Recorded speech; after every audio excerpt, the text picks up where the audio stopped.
আচ্ছা দেখ, এখন যে অঙ্কটা করাবো এই অঙ্কটা আগের বছর লাস্ট ইয়ারে ওয়েস্ট বেঙ্গল বোর্ডে এসেছিল, লাস্ট ইয়ারে 2024 এসেছিল, ঠিক আছে? তো কি বলেছে কোশ্চেনটা দেখ, বলছে from the following balance sheet of A limited. Balance sheet দিয়ে কোন company? A company balance sheet দিয়েছে।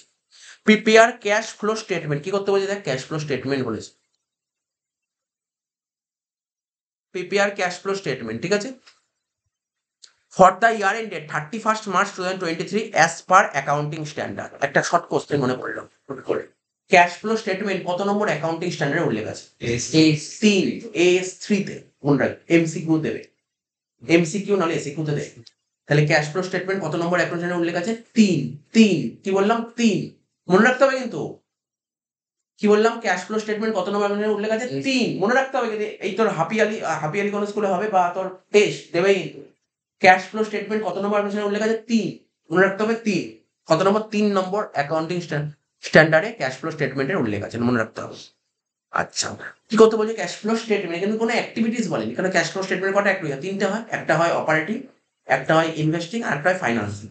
এখানে কি বলেছে কোনো অপারেটিং বা ইনভেস্টিং বা ফাইন্যান্সিং? না স্যার বলেনি। কি বলে তোকে করতে? স্টেটমেন্ট করতে হবে। স্টেটমেন্ট মানে তিনটে অ্যাক্টিভিটিস করতে, ব্যাস। তাহলে সবার প্রথমে কি করতে হবে? রুপিসের দাগ কাটতে হবে, অ্যামাউন্টের দাগ কাট।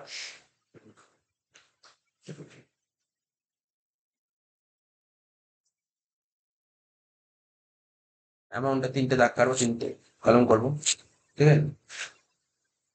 তো এখানে লিখবো পার্টিকুলার, রুপিস, রুপিস, রুপিস। ওপরে কি লিখবি? দেখ আমি বলেছি লেখ in the books of A limited, প্রথমে লেখ in the books of A limited, ঠিক আছে? In the books of A limited লিখিস তো উপরে, উপরে লেখ in the books of A limited.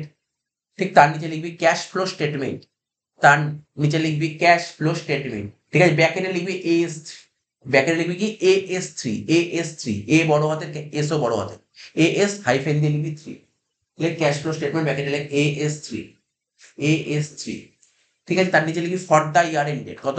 31/3/23। For the year and কত বললাম বল? 31/3/23। আচ্ছা, প্রথমে লেখ কিভাবে করছি দেখ। প্রথমে লিখবো এ দিয়ে লেখ, এ দিয়ে লিখবো কি? ক্যাশ ফ্লো,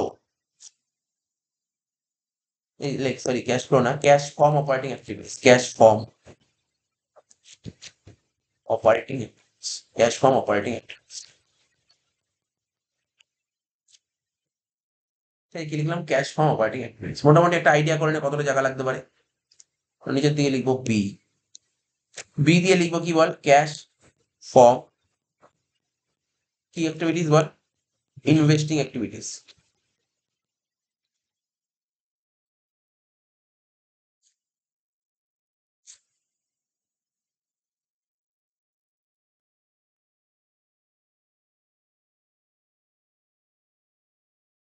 এটা তো বেশি হবে না, 2 লাইন বসবে, 2 লাইন। তারপর লিখবি সি, 2 লাইন, 2 লাইন, মানে এখানে পরীক্ষাও তোরা বেশি জায়গা রাখতে হবে না, বুঝিস তো? 2 লাইন জায়গা রাখলেই হবে, 2 লাইন। তারপর লিখবো কি? ক্যাশ ফর্ম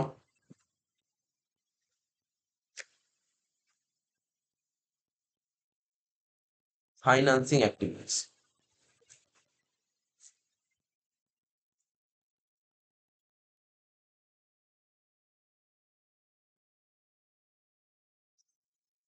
ঠিক আছে? হ্যাঁ, এটা সাজিয়ে নিও, হ্যাঁ। তোরা তো জানিস, এটা তো বলার অপেক্ষা রাখে না, যে cash flow from operating activity শুরু করতে হয় কি দিয়ে? পিবিটি দিয়ে। লেখ পিবিটি, কি লিখবো? প্রফিট, লেখ প্রথমে লেখ প্রফিট, খালি চেঞ্জ করি দাঁড়া।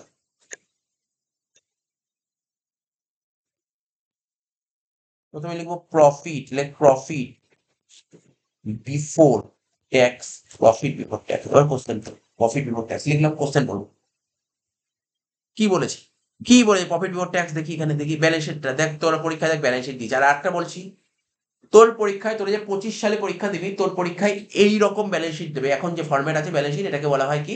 Vertical format. এই ফরম্যাটে ব্যালেন্স শিট দেবে, ঠিক আছে? এই ফরম্যাটেই ব্যালেন্স শিট দেবে, সুতরাং তোকে অ্যালার্ট থাকতে হবে, এই ফরম্যাটেই করতে হবে, ঠিক আছে? বুঝতে পারলি?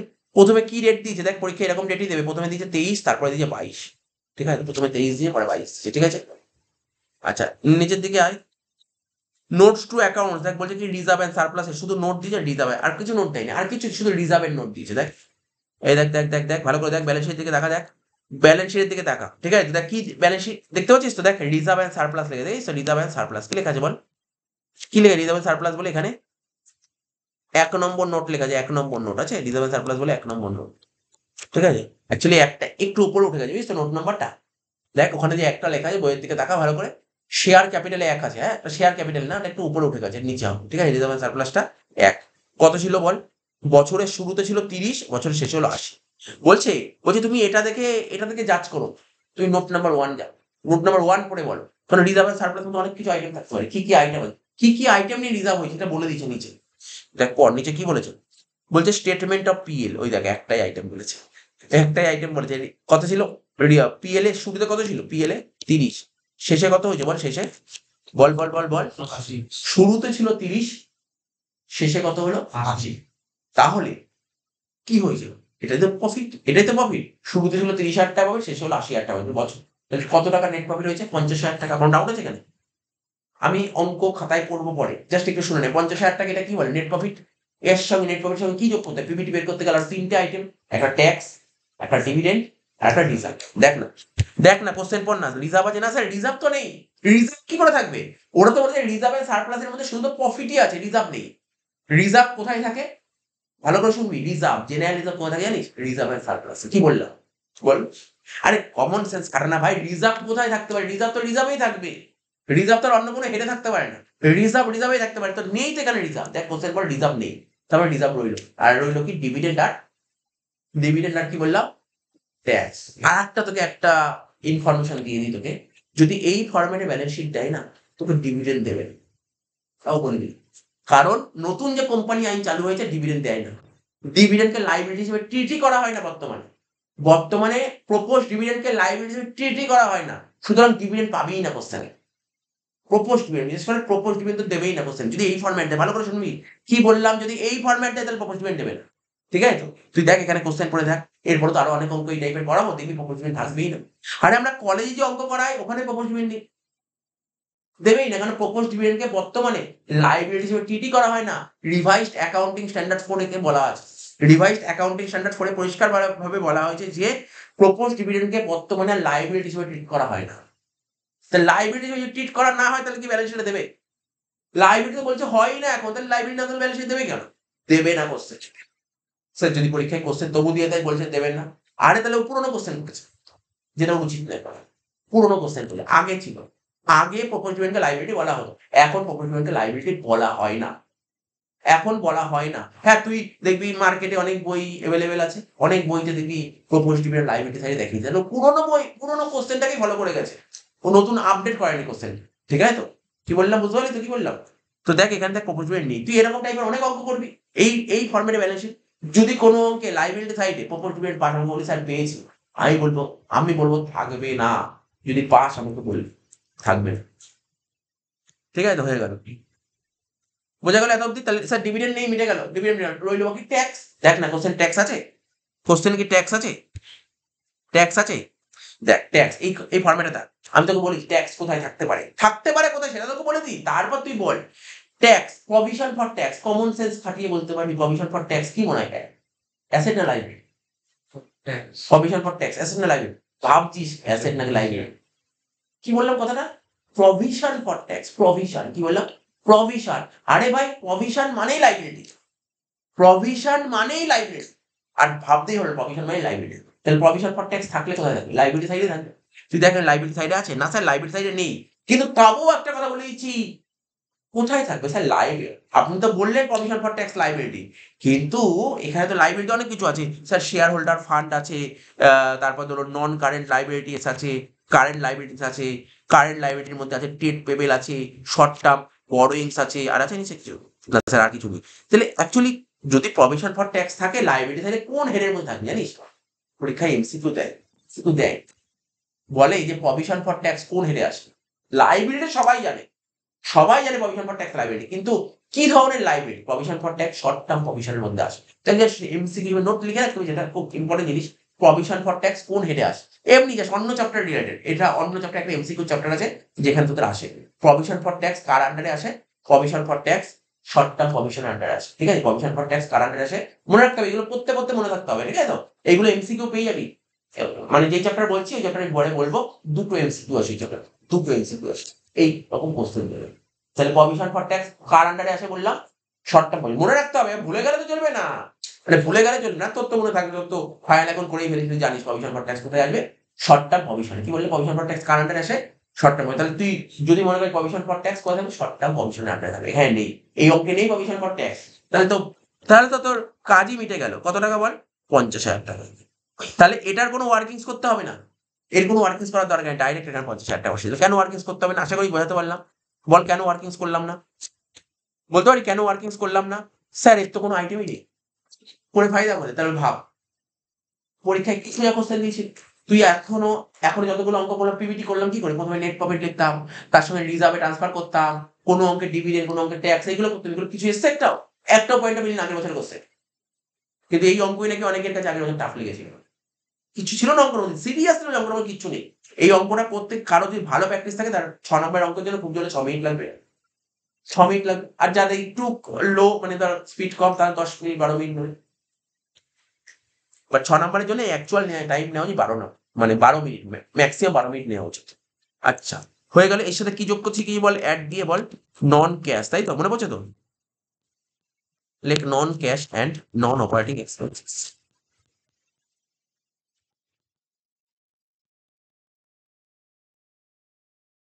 দেখি দেখি এখানে নন ক্যাশ আর নন অপারেটিং মধ্যে কি কি আছে, মোটামুটি তো একটা আইডিয়া হয়েছে। তো তো বলে দিচ্ছি কি কি আইটেম আসতে পারে নন ক্যাশ আর নন অপারেটিং এর মধ্যে। আমি তো শিখিয়েছি নন ক্যাশ আর নন অপারেটিং মধ্যে কি কি আইটেম আসতে পারে। তুই প্রথম থেকে এক একটা করে পড়, প্রথম থেকে এক একটা করে পড়, বুঝিস তো, এখানে দেখার দরকার। দেখ প্রথম পয়েন্ট কি ছিল বল, শেয়ার ক্যাপিটাল। বল প্রথম পয়েন্ট কি ছিল, শেয়ার ক্যাপিটাল। বল এই বল, শেয়ার ক্যাপিটাল ছিল, শেয়ার ক্যাপিটাল শুরুতে কত ছিল, শুরুতে কত ছিল শেয়ার, 80, শেষে কত হলো, 1,00,000। তাহলে কি হলো, ক্যাপিটাল 20,000 টাকা বেড়েছে, মানে কি হচ্ছে, শেয়ার ইস্যু হয়েছে। কত টাকা শেয়ার ইস্যু হয়েছে, 20,000 টাকা। কোথায় আসা উচিত, কোন অ্যাক্টিভিটিস, ফাইন্যান্স। ফাইন্যান্সে কি লিখবি, ইস্যু অফ শেয়ার ক্যাপিটাল, লেখ 20,000 টাকা। ফাইন্যান্সে গিয়ে লেখ ইস্যু অফ শেয়ার ক্যাপিটাল 20,000 টাকা, লেখ ফাইন্যান্সে লেখ ইস্যু অফ শেয়ার ক্যাপিটাল 20,000 টাকা। তুই প্রথম করে লিখতে পারিস, প্রথম বা সেকেন্ড যে কোনো একটা করে লিখতে পারিস, ইস্যু অফ শেয়ার ক্যাপিটাল 20,000 টাকা। বুঝতে পারছিস কি, এটা এটা বুঝেছিস তো, বুঝতে পারিস তো। আমি বারবার বলে এই ফর্মেট থেকে ঘাবড়ে যাওয়ার কোনো ব্যাপার নেই, কোনো ব্যাপার নেই, ঠিক আছে। এরকম কয়েকটা অঙ্ক প্র্যাকটিস করলে তুই বুঝিয়ে যাবি। তাহলে হয়ে গেল, দেখ এ নম্বর পয়েন্ট আমাদের হিসাব মতন এ হয়ে গেল, বি হয়ে গেছে, তাই তো, শেয়ার ক্যাপিটাল রিজার্ভ দুটো ওয়ার্কিং হয়ে গেছে। তারপরে কি বলছে স্যার, এ তো স্যার লোন দিয়েছে, লোন লোন। দেখ বছরের শুরুতে লোন কত ছিল, 75, বছরের শেষে লোন কত হলো, 0। বল, লোন ছিল শুরুতে 75, শেষে কত হলো, লোন 0। তাহলে লোন কি হয়েছে, শোধ হয়ে গেছে। লোন শোধ হলে কি হয়, তোর টাকা, তোর তোর ঘরে লোন যদি শোধ হয়, তাহলে তোর ঘরে টাকা আসবে না যাবে, যাবে, টাকা যাবে মানে মাইনাস। লোন শোধ হচ্ছে কোন অ্যাক্টিভিটিস, ফাইন্যান্স। তাহলে ফাইন্যান্সে কি লিখবি, রিপেমেন্ট অফ লোন। কথাটা লিখবি কি, রিপেমেন্ট। আচ্ছা এখানে ডিবেঞ্চার বলছে না স্যার, ডিবেঞ্চার বলেনি, রিপেমেন্ট অফ লোন। স্যার যদি ডিবেঞ্চার বলতো তাহলে কি লিখতাম কথাটা, রিডেমশন অফ ডিবেঞ্চার। ডিবেঞ্চার লেখা থাকলে তখন রিডেমশন ইউজ করতে হবে, এটা ও সব হয়ে যাবে, কিছু ভয় পাওয়ার কিছু নেই। তাহলে লোন শোধ করলে কি লিখবি, রিপেমেন্ট অফ লোন। ফাইন্যান্সে গিয়ে লেখ, মাইনাস দিয়ে লেখ রিপেমেন্ট অফ লোন, লেখ কি লিখবি, মাইনাস দিয়ে লিখবি রিপেমেন্ট অফ লোন। কি লিখবো বল, রিপেমেন্ট অফ লোন, লেখ রিপেমেন্ট। কত টাকা বল, 75 না, মাইনাস 75,000 টাকা। এবার শোন, এবার শোন, এবার শোন, এই যে লোন শোধ করলি না 75,000 টাকা লোন, কবে শোধ করেছিস ভাই, কবে শোধ করেছিস? ওই একই কথা স্যার, বছরের শুরুতে শোধ করতে পারি, বছরের শেষে শোধ করতে পারি, আবার বছরের মাঝে শোধ করতে পারি। তুই যদি বছরের শেষে শোধ করিস তাহলে তো ইন্টারেস্ট দিতে হবে, আর যদি বছরের শুরুতেই টাকা শোধ করে দিস বল, কোনো ইন্টারেস্ট দিতে হবে না। আর কমন সেন্স খারাপ না, তুই তুই ধর তোর কাছে ধর ধর কেউ টাকা পেয়ে, তুই কারোর থেকে লোন নিয়ে ধার করেছিলি, তোর কাছে কেউ 75,000 টাকা পেত, তুই তো বছরের শুরুতেই 75 দিয়ে দিয়েছিস, তাহলে কি আর কোনো ইন্টারেস্ট দেওয়া উচিত?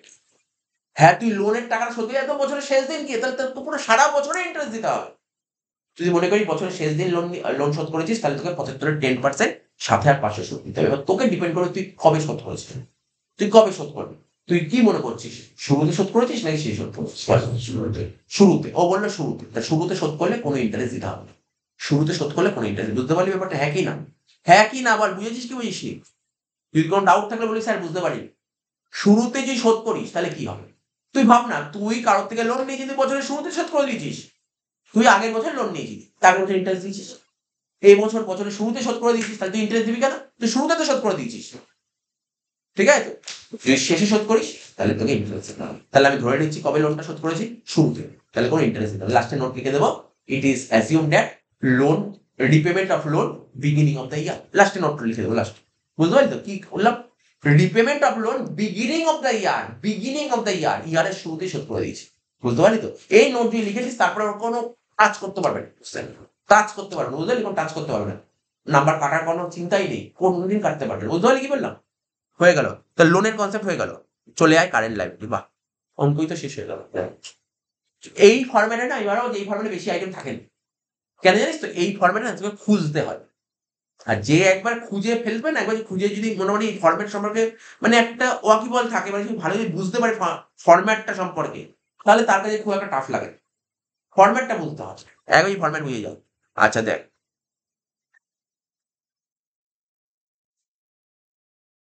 আচ্ছা হলো, এত অব্দি হয়েছে তো? এবার না হুট করে আমার চোখে একটা অ্যাডজাস্টমেন্ট পড়েছে, দেখ অ্যাডজাস্টমেন্ট, জেনারেলি অ্যাডজাস্টমেন্ট দেয় না, জেনারেলি ওয়েস্ট বেঙ্গল বোর্ডে অ্যাডজাস্টমেন্ট দেয় না, কিন্তু আগের বছর একটা অ্যাডজাস্টমেন্ট দিয়েছিল, স্যার কোপকে টাপ দিয়েছিল, কিছুই ছিল না অ্যাডজাস্টমেন্ট, কিছুই ছিল না অ্যাডজাস্টমেন্ট, আমাদের দেয় না, দেয় না, সেখানে দিয়েছে, ভালো করে শুনি, দেয় না, সেখানে দিয়েছে। কি বললাম শুনি তো? জেনারেলি অ্যাডজাস্টমেন্ট আজ পর্যন্ত কোনোদিন দেয়নি অ্যাডজাস্টমেন্ট, কিন্তু আগের বছরই প্রথম দিয়েছিল। তাহলে আমরা ধরে নিই এবছর অ্যাডজাস্টমেন্ট দিতে হবে, করবো অ্যাডজাস্ট, অসুবিধা কোথায়? কি অ্যাডজাস্টমেন্ট বলেছিল বল? তোরা নিজেরাই পারবি, এই অ্যাডজাস্টমেন্ট কিচ্ছু বলেনি, তোরা নিজেরাই পারবি। কি বলেছিল বল? লাস্ট অ্যাডজাস্টমেন্ট বল, একটাই অ্যাডজাস্টমেন্ট দিয়ে দেখেছিস তো? কিন্তু আবার সিবিএসসি বলে তো অ্যাডজাস্টমেন্ট দেবে, ও দেয় সিবিএসসি বলে, তারপর আইএসসি বোর্ড অ্যাডজাস্টমেন্ট দেয়। এখন বলি স্যার অ্যাডজাস্টমেন্ট দিয়েছিল, তাহলে স্টুডেন্ট বেড়েছিল করে? আরে টেস্ট পেপার তো সলভ করেছিলাম, টেস্ট পেপারে কত অ্যাডজাস্টমেন্ট করেছিলাম, তো এমনি পেরে গেছিল। এই অ্যাডজাস্টমেন্ট দেওয়ার পর ওরা বলে স্যার কিছু ছিল না অ্যাডজাস্টমেন্ট, নর্মাল অ্যাডজাস্টমেন্ট, একদম নর্মাল অ্যাডজাস্টমেন্ট। কি বলেছে দেখ, বলছে depreciation 10,000 has been charge on plant and machine. Depreciation বুঝিস, আইডিয়া আছে তো? তোরা তোরা বল না, ক্যাশ ফ্লো করেছিস তো? ডেপ্রিসিয়েশন কি কি বলেছিলাম? ডেপ্রিসিয়েশন নন ক্যাশ, নন ক্যাশ, নন ক্যাশ। তাহলে স্যার ডেপ্রিসিয়েশন 10,000 টাকা তো নন ক্যাশে যাবেই, যাবে, কোনো সন্দেহ নেই। তাহলে ওখানে লেখ ডেপ্রিসিয়েশন, ওখানে তো যাবেই। একটা পয়েন্ট তুই জানিস, একটা পয়েন্ট জানিস? হ্যাঁ স্যার জানি একটা পয়েন্ট, ডেপ্রিসিয়েশন নন ক্যাশ বলে লেখ। এই যে এখানে লিখে দিলাম না, নন ক্যাশ আর নন অপারেটিং, দেখ একটাই পয়েন্ট আছে, আর কিচ্ছু আসবে না নন ক্যাশের। কত টাকা বল ডেপ্রিসিয়েশন? কত বললাম? 10,000 টাকা। তা আমি প্রথম ঘরে লিখছি, আমি ঠিক জানি না আর পয়েন্ট আসবে কিনা, আমি প্রথম ঘরে লিখছি। আপাত যদি মনে হয়, যদি মনে হয় যে না আর কোনো আইটেম আসবে, তাহলে সেকেন্ড ঘরে বসিয়ে দেবো, পরে 10,000 টাকা হলো তো।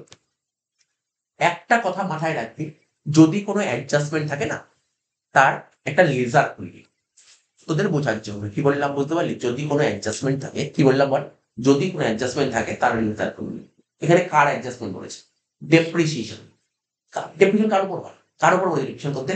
প্ল্যান্ট। তাহলে তুই ডেপ্রিসিয়েশনের লেজার খুলবি না, প্ল্যান্টের লেজার খুলবি। কি বললাম? কার লেজার খুলতে বললাম? প্ল্যান্টের লেজার খুলবি, ঠিক আছে তো? কারণ তোর তো আগের বছর এসছে পরীক্ষায়, কালকে অ্যাডজাস্টমেন্ট শিখে রাখতে হবে না? তাহলে আমি কি বললাম এখানে? আমি কি বললাম বল? কার কার লেজার খুলতে হবে? না না, কার লেজার খুলতে হবে? যার অ্যাডজাস্টমেন্ট, যার অ্যাডজাস্টমেন্ট হবে তার লেজার খুলতে হবে। সাপোজ সাপোজ যদি অঙ্ক বলতো ট্যাক্সের অ্যাডজাস্টমেন্ট দিয়েছে, তাহলে ট্যাক্সের লেজার খুলবে। যদি অঙ্কে তোর কি বললাম এখানে কিসের অ্যাডজাস্টমেন্ট দিয়েছে স্যার? ডেপ্রিসিয়েশন দিয়েছে, মানে কার উপর ডেপ্রিসিয়েশন? প্ল্যান্ট, তাই প্ল্যান্টের অ্যাডজাস্টমেন্ট। আমি বলবো, আমি তোকে বলবো তোর পরীক্ষার জন্য কি এন্ট্রি করে দিতে হবে? এই তুই দুটো এন্ট্রি করে গেলে আর অ্যাডজাস্টমেন্ট করে যাওয়ার দরকার নেই পরীক্ষার হলে। কি বললাম? একটা ট্যাক্সের অ্যাডজাস্টমেন্ট, একটা প্ল্যান্টের অ্যাডজাস্টমেন্ট, আর কিছু করার দরকার নেই। এই দুটো অ্যাডজাস্টমেন্ট করলেই না, আর কিছু করতে হবে, আর কিছু করতে হবে, দুটো adjustment enough, enough is enough. ঠিক আছে, তাহলে কি বলেছে এখানে? অ্যাকাউন্টের নাম খুললো বল, প্ল্যান্ট অ্যান্ড মেশিনারি। টি ফর্মে, টি ফর্মে, বেশি বড় না। এই দেখ টি, এই দেখ টি, এই দেখ টি হয়ে গেল টি, ঠিক আছে টি। জাস্ট একটু রুপিসের দাগটা সুন্দর করে করবি, স্যার কিছু করতে হবে। হ্যাঁ তবে ডেবিট ক্রেডিট তো লিখবি রে, আরে ডেবিট ক্রেডিট তো তুই লিখবি, এবার তুই ডেবিট ক্রেডিট না লিখলে তাহলে কি হবে? তো বিশাল বড় অন্যায় হয়ে যাবে তোর সঙ্গে, তাই না? ডেবিট ক্রেডিট তোকে লিখতে হবে, প্ল্যান্ট অ্যান্ড মেশিনারি অ্যাকাউন্ট। ও সব জানে, সব জানে, করে দিই, যাক ভালো। প্ল্যান্ট অ্যান্ড মেশিনারি, তাই তো? আচ্ছা তোরা জানিস প্ল্যান্ট অ্যান্ড মেশিনারি কি? প্ল্যান্ট, ও বলে অ্যাসেট, টুক করে বলে দিলে অ্যাসেট, ঠিকই তো, প্ল্যান্ট অ্যান্ড অ্যাসেট। আরে plant and balance asset size দেখতে অ্যাসেট তো। আমি তো 11 থেকে একটা কথা মানে বলতে বলতে আমার নিজেরই মুখ ব্যথা হয়ে গেছে। অ্যাসেট, অ্যাসেট কি ব্যালেন্স হয়? ডেবিট ব্যালেন্স না ক্রেডিট ব্যালেন্স, বলতে পারবি? অ্যাসেট কি ব্যালেন্স হয়? অ্যাসেট অলওয়েজ অলওয়েজ, জীবনে কোনদিন ভুলবি না। আরে যতদিন তুই কমার্স নিয়ে পড়বি, যতদিন বেঁচে থাকবি কমার্সে, ঠিক আছে, কমার্সের জগতে, asset always debit balance, asset always debit balance. আর ডেবিট ব্যালেন্স সবসময় ডেবিটেই বসবে। তাহলে ডেবিট ব্যালেন্স সবসময় কোন দিক বসে? ডেবিটে বসে। তাহলে কি লিখবো? টু ব্যালেন্স বিট। কি লিখবো? To balance. কত টাকা বল? প্ল্যান্টের মেশিনারি ওপেনিং ব্যালেন্স কত ছিল বল? কোশ্চেন পর বলতে পারবি কেউ? এখন বলি স্যার জানি না। 1.5 লাখ টাকা। এই দেখ না, এই দেখ, শোন আরো অনেক কিছু কথা বলতে হবে, অনেক কিছু কথা বলতে হবে না, অনেক কিছু জানিস না, তো বাচ্চা এই কথাগুলো শোন। আমরা কলেজে এগুলো সব বলেছি বারবার করে। পি, দেখ তোরা দেখ ব্যালেন্স শিটের দিকে তাকা, অ্যাসেটস দেখেছিস? অ্যাসেট দেখেছিস তো? অ্যাসেটের মধ্যে জানিস, তোরা জানিস, তোরা তো বল না, অ্যাসেটকে ক ভাগে ভাগ করে জানিস? ক রকমের অ্যাসেট হয়? ক রকম? 3 রকমের। আচ্ছা 3 রকমের মানলাম, 3 রকম। বল কি কি আছে? কারেন্ট, নন কারেন্ট আর TCS. Current, non current, fictitious, আমরা বেসিক অ্যাকাউন্টিং নামে শিখেছিলাম। ঠিকই বলেছে, current asset, non current asset আর ফিক্টিসিয়াস অ্যাসেট। ঠিক। নন কারেন্ট অ্যাসেটস এর একটা নাম আছে, জানিস কি? Fixed assets. আরে যার নাম ফিক্সড অ্যাসেট, আগে নাম ছিল ফিক্সড অ্যাসেটস, এখন ওর নামটা হয়ে গেছে নন কারেন্ট। বুঝতে পারলি তো? ফিক্সড অ্যাসেটটাই নাম হয়েছে নন কারেন্ট। আচ্ছা বল, ফিক্সড অ্যাসেটকে ক ভাগে ভাগ করা যায় বলতে পারবি? তোকে শিখিয়ে দিয়েছি। একদম ঠিক, ট্যানজিবল আর ইনট্যানজিবল। ট্যানজিবল মানে যে অ্যাসেটকে টাচ করে তাকে ট্যানজিবল বলে, যেটাকে টাচ করে তাকে ইনট্যানজিবল অ্যাসেট। এই যে এখানে দিয়েছে না, দেখ এই যে পিপিই দেখা যায়, নন কারেন্ট অ্যাসেট আন্ডার কি লেবে? পিপিই মানে কি? Property plant equipment. আরে প্রপার্টি প্ল্যান্ট ইকুইপমেন্ট আর কিছুই না রে। প্রপার্টি প্ল্যান্ট ইকুইপমেন্ট কিছুই না, নর্মাল জিনিস, ওই যে প্ল্যান্ট, ল্যান্ড, বিল্ডিং, এইগুলোকে বলা হয় পিপি। বুঝতে পারলি পিপি কাকে বলে? পিপি কাকে বলে? ও স্যার, পিপি তার মানে ট্যানজিবল ফিক্সড অ্যাসেট। হ্যাঁ, ট্যানজিবল ফিক্সড অ্যাসেটস হচ্ছে পিপি। বুঝতে পারলি? ও তোর সঙ্গে একটু একটা গেম খেলেছে, তুই জানিস কিনা জানি না, এটাই তোকে জাস্ট দেখতে চেয়েছে। পিপির ফুল ফর্ম কি বললাম বল? পিপির লেখা আছে তো, বল না পিপির full form. Property plant equipment. আরে প্ল্যান্ট নাম শুনে বুঝতে পারছিস না? প্ল্যান্টের মেশিন। ইকুইপমেন্ট নাম শুনে বুঝতে পারছিস না? আর প্রপার্টি, ল্যান্ড, বিল্ডিং, তার মানে তুই বুঝতেই পারছিস এর মধ্যে কি আসতে পারে। ল্যান্ড, বিল্ডিং, প্ল্যান্ট মেশিনারি আর ইকুইপমেন্ট, ফার্নিচার, মোটর কার। অর্থাৎ যত রকমের ট্যানজিবল ফিক্সড অ্যাসেট আছে তাকে বলা হয় প্রপার্টি প্ল্যান্ট। মনে থাকবে, মনে রাখতে পারবি তো? হ্যাঁ স্যার। তার মানে আমি তো অ্যাকাউন্ট খুললাম প্ল্যান্টের মেশিনারি, তার মানে কি? প্ল্যান্টের মেশিন ওপেনিং ব্যালেন্স কত স্যার? 1,50,000 আর ক্লোজিং 90,000। বুঝতে পারলি ব্যাপারটা? ওপেনিং ব্যালেন্স কত বলেছে বল? 1,50,000। তাহলে ওপেনিং যেদিক হয় ক্লোজিং কোদিক হয়, তাহলে অপোজিট সাইডে লাইক বাই ব্যালেন্স সিটি কত? 90,000 টাকা। আর তো সেরকম কিছু করছে না, হয়ে যায় তো? তুই বুঝেছিস তো? ওরা ডেপ্রিসিয়েশন বলেছে, দেখ অ্যাডজাস্টমেন্ট কত টাকা বলে ডেপ্রিসিয়েশন? কত? 10,000 টাকা ডেপ্রিসিয়েশন। আচ্ছা দেখ শোন, এবার দেখ তোরা দেখ, আমরা যে অ্যাকাউন্টস করি না, আমার অ্যাকাউন্টস এর নিয়মটা একটু ডিফারেন্ট টাইপের আছে। ডেবিট কে এটা খুব একটা ফলো করি না, বিশ্বাস করি না। এই প্ল্যানটা মিশাই, তাই তো? প্ল্যানটা মিশাই অ্যাসেট তো। অ্যাসেটকে বাড়াতে গেলে কি করতে হয়? কোন দিক দিয়ে অ্যাসেট বাড়ে? কোন দিকে? ডেবিট দিকে। তো এইদিকে যোগ হবে। আর অ্যাসেট কমে কোন দিকে? ক্রেডিট দিকে। হয়ে গেল, এইদিকে মাইনাস। ডেপ্রিসিয়েশন মানে অ্যাসেট বাড়ে না কমে? ব্যাস, তার কিন্তু কোনো সমস্যা নেই। অনেকে জান, তুই যদি না জানিস ডেপ্রিসিয়েশন কি করবি, তাহলে তুই বুঝতে পারবি ব্যাপারটা। ডেপ্রিসিয়েশন বলে অ্যাসেট বাড়ে না কমে? কমে। তাহলে কোন দিক লিখবো ডেপ্রিসিয়েশন? ক্রেডিট দিকে লিখবো বাই ডেপ্রিসিয়েশন। বল কত ইজি হয়ে গেল? কত টাকা? 10,000 টাকা। তাহলে ডেবিট দিকে কত হচ্ছে বল? ডেবিট দিকে হচ্ছে 90 × 10 1 লাখ, তাই তো? সরি, ডেবিট দিকে হচ্ছে 1.5 লাখ টাকা, আর ক্রেডিট দিকে কত হচ্ছে? 1 লাখ টাকা। তাহলে কম কোন দিকে হচ্ছে? কম কোন দিকে হচ্ছে? সবাই সবার খাতার দিকে দেখো, বুঝে যাবি। ক্রেডিট দিকে কম হচ্ছে 60,000 টাকা। ঠিক আছে, টোটাল কত হলো? 1.5 লাখ টাকা। এখানেও লিখলাম 1.5 লাখ। ঠিক আছে, তাহলে ক্রেডিট দিকে 60,000 টাকা। এটা বুঝতে পারলি ব্যাপারটা? এটা কোনো ডাউট আছে এখানে? ক্রেডিট দিয়ে কম কত হলো বল? একটা কমন সেন্স খাটাতে হবে, সেন্স খাটা না, একটু একটু সেন্স খাটা। তোর কি মনে হয় এটা অ্যাকাউন্টের নাম কি? Plant and machinery account. তাহলে এই দিকে কি হচ্ছে? ডেবিট দিয়ে কি স্যার বাড়ছে? কি মনে হয় আজকে তোর, আজকে তোর বিল্ডিং আছে, বিল্ডিং এর ভ্যালু কখন বাড়তে পারে? কি মনে হয় বল, বিল্ডিং কখন বাড়বে? কি মনে হয়? আরে বল না, বল তো, যা খুশি বল না, বলার চেষ্টা কর। বিল্ডিং এর ভ্যালু কখন বাড়বে?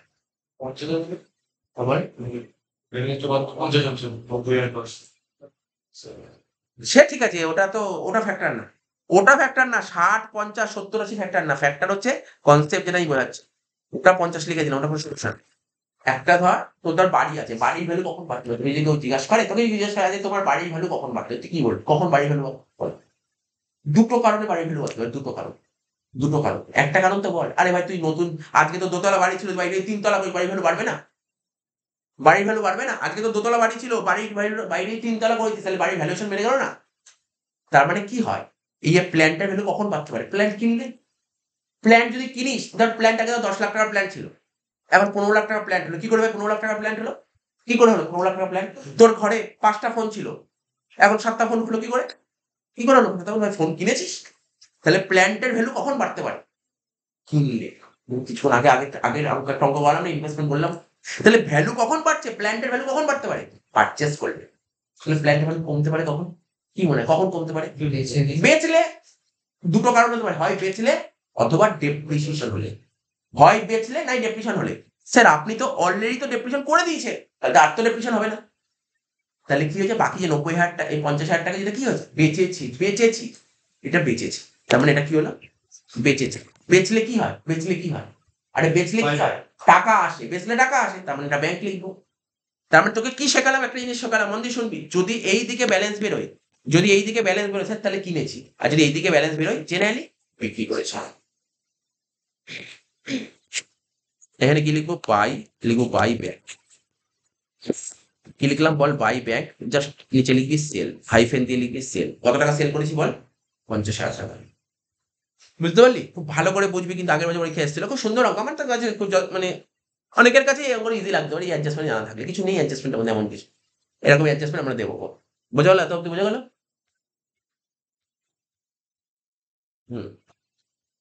তো বল, আমাকে বল, তোরা বল। মেশিন বেচেছিস কোন অ্যাক্টিভিটিস?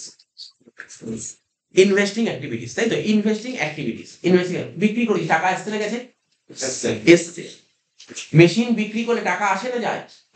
আসলো। তাহলে আসলে প্লাস হবে। ইনভেস্টিং এ গেলে প্লাস। তাহলে কি লিখবি? Sale of machinery. কি লিখলাম? Sale of machinery. কত টাকা? বল সেল অফ মেশিনারি? 50। সেকেন্ড ঘরে লিখে দে 50,000 টাকা। তাহলে দেখ প্রপার্টি প্ল্যান্ট ইকুইপমেন্ট হয়ে গেছে। ঠিক আছে? প্রপার্টি প্ল্যান্ট ইকুইপমেন্ট হয়ে গেছে। আর চোখে পড়ছে বলে না, এমনকি চোখে পড়ছে না। ঠিক আছে তো? এই হয়ে যাবে তুমি। আচ্ছা এবার তুই মিলিয়ে দে এটা মিলিয়ে দে, এটা তো কাজ নেই। এই দেখ এখানে একটাই আইটেম ছিল না, এই 10,000 টাকাটা সেকেন্ড ঘরে লিখে দে। আর যদি কেউ কাটাকাটি করতে না চায়, স্যার কাটাকাটি করবো, দেখতে খারাপ লাগবে, ওখানে যে 10,000 টাকা ছিল ওখানে যে সেটা দাগ দিবি। ঠিক আছে? হয়ে গেল 10,000 টাকা। সেকেন্ড দিলে 50,000 টাকা বলেছিল। হয়ে গেল তো? এই দেখ কত হলো? দুটো যোগ করে কত হলো বল? 60,000 টাকা হলো। 60,000 টাকা এটাকে কি বলা হয়? 60,000 টাকা কি বলে? এটাকে অপারেটিং প্রফিট। লেখ অপারেটিং প্রফিট। আগের অঙ্কগুলো অপারেটিং প্রফিট কত বড় হয়েছিল? তোকে যদি এই ফরম্যাট দেয় অপারেটিং প্রফিট কত সোজা হবে, যথেষ্ট সোজা হবে, মানে অনেক ছোট থাকবে। বুঝলি অপারেটিং প্রফিট কত হলো বল? অপারেটিং প্রফিট 60,000 টাকা হলো। 60,000 টাকা এত অব্দি ক্লিয়ার হয়েছে? এবার কি করবে? ওই salary, current asset plus minus current asset plus plus. তো এই তো ছিল অঙ্কটার মধ্যে। খুব কঠিন ছিল অঙ্কটা, কিন্তু এই অঙ্কটার কঠিনত্ব কি জায়গাটা? তোর ফরম্যাটটাকে একটু চেনা। তাহলে কি করে চিনবো স্যার ফরম্যাট? এরকম টাইপের তুই 4-5টা অঙ্ক করলেই ফরম্যাট চিনি যাবে। ঠিক আছে? 4-5টা অঙ্ক করলেই ফরম্যাট চিনি যাবে। আচ্ছা দেখ, তাহলে দেখ চলে আয় নিচে। এই দেখ কি আছে? এই যে দেখ টেট পেবেল, দেখেছিস তো? কারেন্ট লাইব্রেরি আন্ডার টেট পেবেল আছে।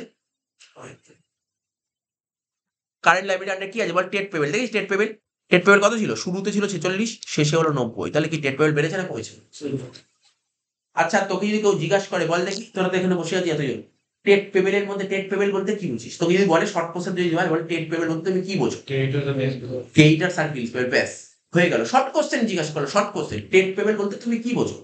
কেইটার্স আর বিলস পেবেল বলতে পারি, মনে রাখতে পারবি? তখন এগুলো যদি কোশ্চেন দিতেই পারে। এখন যদি তোকে বলে না টেট রিসিভেবল বলতে তুমি কি বুঝো? টেটার্স আর বিল, এগুলো জেনে রাখতে হবে। সে তুই পড়ে যা না পড়ে জেনে রাখতে হবে, তাই না? যদি বাই চান্স দিয়ে দিল, বলতে পারে টেট রিসিভেবল এর মধ্যে ইনক্লুড কি, অপশন দিয়ে দিল, তখন তোকে রাইট মারতে হবে, তাই না? তাহলে টেট পেবেলের মধ্যে কি ইনক্লুড? কেইটার্স আর বিলস পেবেল। তার মানে বুঝতে পারলি? আর এই ফরম্যাটের অঙ্কে তোকে কেইটার্স বিলস পেবেল দেবে না, ওকে টেট পেবেলই লিখবে তোকে। ঠিক আছে তো? ফরম্যাটটাকে ভালো করে চিনবি, বারবার করে চিনবি, বারবার করে চোখ বলাবি ফরম্যাট। অসুবিধা হলে আমাকে জিজ্ঞাসা করি, স্যার ফরম্যাটটা বোঝাবো, বারবার করে বোঝাবো ফরম্যাট। ঠিক আছে তো? তো বাড়িতে দেখবি ফরম্যাটটা বারবার করে চিনবি, কারণ এই ফরম্যাট অঙ্কই তো পরীক্ষায় আসবে। হ্যাঁ, তোর যদি হাফ ইয়ারলি পরীক্ষা হয়, হাফ ইয়ারলি পরীক্ষা এই ফরম্যাট নাও। হাফ ইয়ারলি পরীক্ষা কোন ফরম্যাট দেবে? তো টুকবে, ওই পুরোনো ফরম্যাট দেবে। টেস্ট পরীক্ষায় কোন স্কুল টুকবে, পুরোনো ফরম্যাট দেবে। আবার কোন স্কুল নতুন ফরম্যাট দেবে। ভালো করে শুনবি, কোন স্কুল পুরোনো ফরম্যাট দেবে, কোন স্কুল নতুন ফরম্যাট দেবে। এই জন্য আমরা দুটো ফরম্যাটই অঙ্ক করবো। পুরোনো ফরম্যাটও অঙ্ক করছি, নতুন ফরম্যাটও অঙ্ক করছি। ঠিক আছে? কিন্তু ফাইনালে নতুন ফরম্যাট দেবে। আমি আজকেই বলে দিচ্ছি, ফাইনালে নতুন ফরম্যাটই দেবে। তাহলে টেট পেবেল কত করেছে বল? 46 ছিল, 90 হলো। তাহলে বল টেট পেবেল বেড়েছে না কমেছে? টেট পেবেল বেড়েছে। তাহলে টেট পেবেল মানে কি? কারেন্ট লাইবিলিটি বাড়লে কি করতে হয়? প্লাস। এই আমি এখানে লিখে রাখলাম, আমি আগে এখানে লিখবো, ওখানে পরে করবো। কারেন্ট লাইবিলিটি প্লাস হয়ে গেল।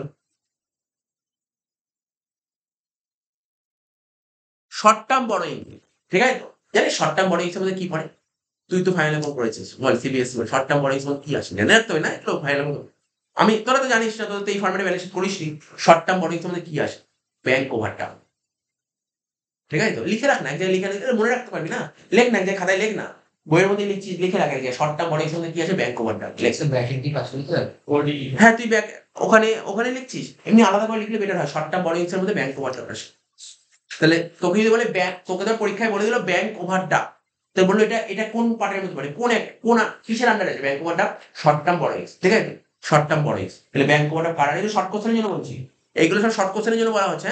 শর্ট টার্ম বড়োইংস কার আন্ডারে আসে? Bank overdraft. পরীক্ষা ফাইনাল বড় অঙ্ক আসে, তো এইগুলো আসবে শর্ট টার্ম বড়োইংস ব্যাংক ওভারড্রাফট, ঠিক আছে? তো ওদের লিখে দিল ব্যাংক ওভারড্রাফট, তখন যখন তুই ব্যালেন্স শিট করবি তখন শর্ট টার্ম বড়োইংস এর আন্ডারে ব্যাংক ওভারড্রাফট লিখতে হবে, ঠিক আছে? শর্ট টার্ম বড়োইংস কার আন্ডারে আসে বললাম, ঠিক আছে? মানে ব্যাংক ওভারড্রাফট শর্ট টার্ম বড়োইংস এর আন্ডারে আসে। তাহলে এখানে শর্ট টার্ম বড়োইংস মানে এখানে তো কিছু লিখে নি, শর্ট টার্ম বড়োইংস এর নামটাই তুমি লিখে নি। তাহলে তুই মনে কর না এটা ব্যাংক ওভারড্রাফট দিচ্ছে, মনে কর না ব্যাংক ওভারড্রাফট দিচ্ছে, মনে কর ব্যাংক ওভারড্রাফট দিচ্ছে। ব্যাংক ওভারড্রাফট কি ছিল? বছরের শুরুতে কত ছিল? আমরা আগের দিন ক্যাশ ফ্লো করেছিলাম, ব্যাংক ওভারড্রাফট ছিল তো? আর না থাকলে আজকে বলেছি শুনুন, ব্যাংক ওভারড্রাফট শুরুতে কত ছিল বল? 32, শেষে কত হলো? 45। তাহলে কি মনে হলো? ব্যাংক ওভারড্রাফট মানে জানিস, ব্যাংকে তো যত টাকা গচ্ছিত আছে বা যত টাকা ডিপোজিট আছে তার চেয়ে অতিরিক্ত টাকা তুলিস তাকে বলে ব্যাংক। ব্যাংক ওভারড্রাফট ফেসিলিটি কারা পায়? বিজনেস, যাদের কারেন্ট অ্যাকাউন্ট খোলা আছে তারাই ফেসিলিটি পায়। তাহলে তোর ব্যাংকে ধর 32,000 টাকা ছিল শুরুতে, ব্যাংকে ছিল মানে ব্যাংক ওভারড্রাফট বছরের শুরুতে ছিল 32, বছর শেষ হয়ে গেলো 45। তার মানে কি আরো ওভারড্রাফট করেছিস, আরো ওভারড্রাফট করেছিস, তাহলে ব্যাংক ওভারড্রাফট হচ্ছে ওয়ান টাইপ অফ লোন, লোনই তো। আরে তুই বল না লোনই তো, তোর ব্যাংকে ধর 10,000 টাকা ছিল, ব্যাংকের থেকে এখন তুই 50,000 টাকা তুললি, তাহলে এক্সট্রা কত তুলি? 40,000 টাকা, তো লোনই তো হয়ে গেল। Bank overdraft one type of loan, ঠিক আছে? আর আমি অনেকে এই লোনটাকে বিভিন্ন কাজ করে, আমি বিভিন্ন কাজে যাবো না, আমি তোদের সবসময় বলবো ব্যাংক ওভারড্রাফট থাকলে না তোরা একটাই করবি, financing, loan financing. Loan financing অনেকে করতে পারে যে না ব্যাংক ওভারড্রাফটটাকে তুমি কারেন্ট লাইবিলিটি ধরো, প্লাস মাইনাস হিসেবে করো। আবার অনেকে বলতে পারে ব্যাংক ওভারড্রাফটটাকে ক্যাশ এন্ড ক্যাশ ইকুইভ্যালেন্টের মধ্যে নাও।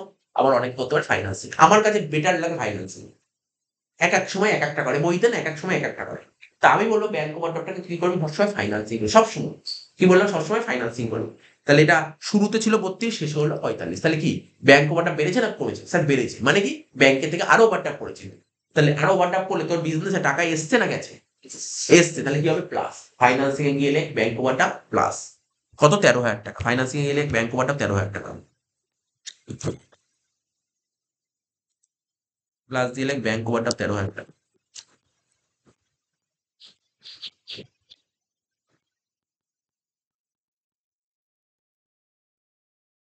মোটামুটি বুঝতে পারছিস তো? আর না বোঝার কি আছে, এর চেয়ে ধরে আর কি হবে, পুরো প্রতিটা পয়েন্ট লাইন বাই লাইন বলছি, লাইন বাই লাইন হয়ে গেল। দেখ লাইবিলিটি সাইডটা তো পুরো খতম করে দিলাম, লাইবিলিটি খতম হয়ে গেল, ঠিক আছে? এবার অ্যাসেট সাইড করবো, এবার অ্যাসেট সাইড করবো। দেখ প্রপার্টি প্ল্যান্ট ইকুইপমেন্ট খতম হয়ে গেছে। ইনভেন্টারি, দেখ ইনভেন্টারি, ইনভেন্টারি মানে স্টক, স্টক ছিল কত? 43 ছিল, ঠিক আছে? কত হলো বল স্টক? 95। তাহলে কি স্টক বেড়েছে না কমেছে? বেড়েছে। কারেন্ট অ্যাসেট বাড়লে কি করতে হয়? মাইনাস, এখানে মাইনাস করবো, লিখে রাখলাম মাইনাস। তারপর ট্রেড রিসিভেবল তো বলেই দিলাম, ট্রেড রিসিভেবল তোরা বললি, ট্রেড রিসিভেবল কি আছে? ডেটার্স আর bill receivable. Current assets, current asset কি হচ্ছে স্যার? 65 ছিল 57, স্যার বেড়েছে, তাহলে স্যার মাইনাস করুন, ঠিক আছে? তাহলে চল প্রথমে প্লাস করব। তাহলে এখানে কি ছিল? হ্যাঁ একটাই ছিল প্লাস, কি লিখবো জানিস তো? প্লাস। কি লিখবো দেখ কোথায় আসবে? এই কারেন্ট অ্যাসেট কারেন্ট লায়াবিলিটি বেড়ে যাওয়া কোথায় আসে? Current asset current liability operating এ আসে। তাহলে প্রথমে লেখ, যোগ দিয়ে লেখ, যোগ দিয়ে লেখ ইনক্রিজ ইন, কি লিখবি? ইনক্রিজ ইন কারেন্ট লায়াবিলিটি লেখ, যোগ দিয়ে লেখ ইনক্রিজ ইন সিএল লিখলাম, current liability increase in CL. কি লিখবো? একটাই আইটেম টেট পেবেল, একটাই আইটেম টেট পেবেল। দেখ টেট পেবেল কত বলেছে পর কোশ্চেন পর? শুরুতে ছিল 46, হলো 90, কত হচ্ছে রে? 44। দেখ তুই হিসাব কর, হিসাব কর, হিসাব কর, কত হচ্ছে? 46 থেকে 90 করে 52 হয়, 44,000, 44,000। তাহলে এটা কোন ঘরে লিখবো টাকাটা? সেকেন্ড ঘরে লিখ, সেকেন্ড ঘরে লিখ 44,000 টাকা, সেকেন্ড ঘরে হয়ে গেল, হয়ে গেল। বুঝেছিস? বুঝতে পারছিস তো অঙ্কটা? এই অঙ্কটা বারবার বলছি, অঙ্কটার মধ্যে কোনো কঠিন নেই, জাস্ট ফরম্যাটটা, জাস্ট ফরম্যাট, আর কিচ্ছু নেই। এবার মাইনাস, মাইনাস করবো কি? দেখ কারেন্ট অ্যাসেট বেড়ে গেছিল, কারেন্ট অ্যাসেট বাড়লে কি লিখতে হয়? Minus increase in current assets, like increase in current assets.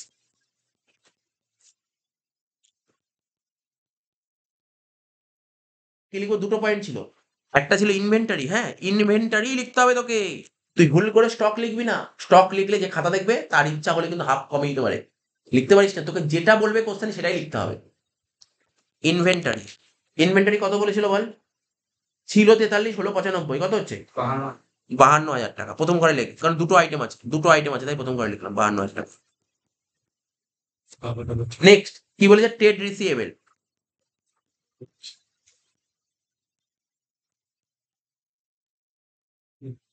কি ছিল? 65 ছিল, 97 হলো, তাহলে কত হচ্ছে? 32,000। লেখ 52 আর 32 যোগ করে কত? 85, 80,000, 84,000 মাইনাস হচ্ছে 84,000। যোগ বিয়োগ কর না ভাই। 60 আর 40 কত হয়? 1,04,000। 1,04,000 থেকে 4 বাদ দিলে 1,00,000, 1,00,000 থেকে 80 বাদ দিলে 20,000 নাকি? কত? দেখ 20,000 হচ্ছে। Final answer 20,000। দেখ cash flow from operating activities কত হলো? 20,000 টাকা, ঠিক আছে। আর ইনভেস্টিং কত হচ্ছে? দেখ ইনভেস্টিং তো আর কিছুই হচ্ছে না, দেখ এটাই বাইরে বসে 50,000 টাকা প্লাস হবে, তাই তো? বুঝতে পারছিস তো? 50,000 টাকা প্লাস হলো। আর লাস্টে ফাইন্যান্সিং করে দেখ কত বেরোচ্ছে। 2,00,000 টাকা থেকে 75 বাদ দিলে 1,25,000। 1,25,000 এর সঙ্গে 13 যোগ করলে কত হয়? 1,38,000। সরি, ওটা 20,000 ছিল। সরি সরি সরি সরি 20 আর 13, 33। 33 থেকে 72 বাদ দে, কত হচ্ছে? হ্যাঁ মাইনাস, মাইনাস বলবি, মাইনাস 42। যোগ বিয়োগ করে দেখ কি বেরোচ্ছে। 20 আর 50, 70। 70 থেকে 42 বাদ দিলে কত হয়? 28,000। 70 থেকে 42 বাদ দিলে কত হলো? 28,000। লেখ যেটা বেরোয় তাকে কি বলে? আগে অঙ্ক করলি তো? ক্যাশ নেট ও চেঞ্জ। নেট চেঞ্জ কি বললাম? নেট চেঞ্জ কথা লিখতে হবে। Net change in cash and cash equivalent. লেখ net change in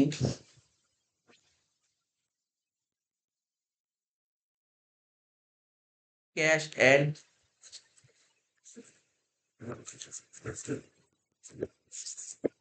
cash equivalent. এসে যোগ করবো কি? ওপেনিং, এসে যোগ করবো opening cash and cash equivalent. কত ছিল ওপেনিং? ওপেনিং ছিল 5,000 টাকা। তাহলে ক্লোজিং কত হলো? 33,000 টাকা। লিখবো ক্লোজিং ক্যাশ এন্ড ক্যাশ